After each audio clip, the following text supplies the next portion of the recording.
Hello and welcome to week 5, day 1. I hope you had a good weekend. And this week we're looking at part 6, which is look after my mind.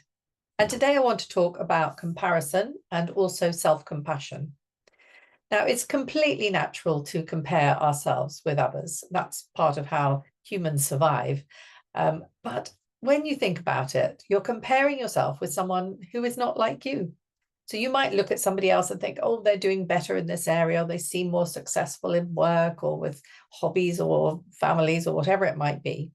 But the reality is they're not you. They're not the same as you.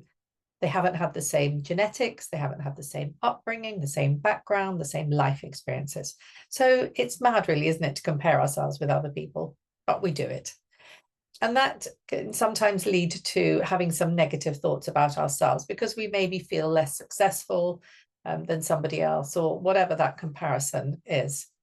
And then we can be a little hard on ourselves about that if we think we're not doing as well as someone else or we're not as great as somebody else is. And that's where self-compassion is really important. We know from research that self-compassion is good for you.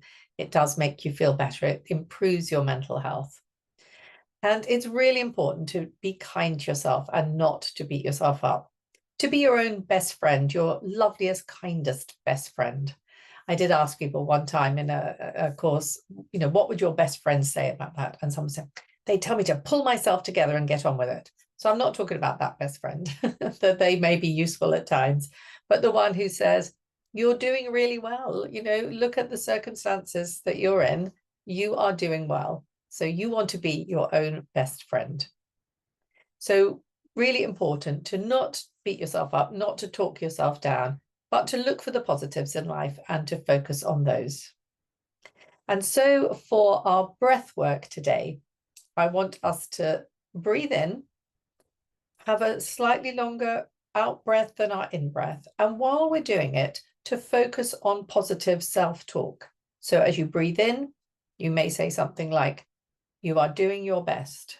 As you breathe out, you may say something like, you are working hard. As you breathe in, you may say something like, I'm doing really well under the circumstances. As you breathe out, you may say something like, you are enough. You are doing fine. Whatever it might be, whatever positive things that you would like to say to yourself, that your best friend, that lovely best friend would say if you were being negative about yourself. So find all sorts of different things to say as you breathe in and you breathe out. Thanks for watching. I'll be back again tomorrow. Bye for now.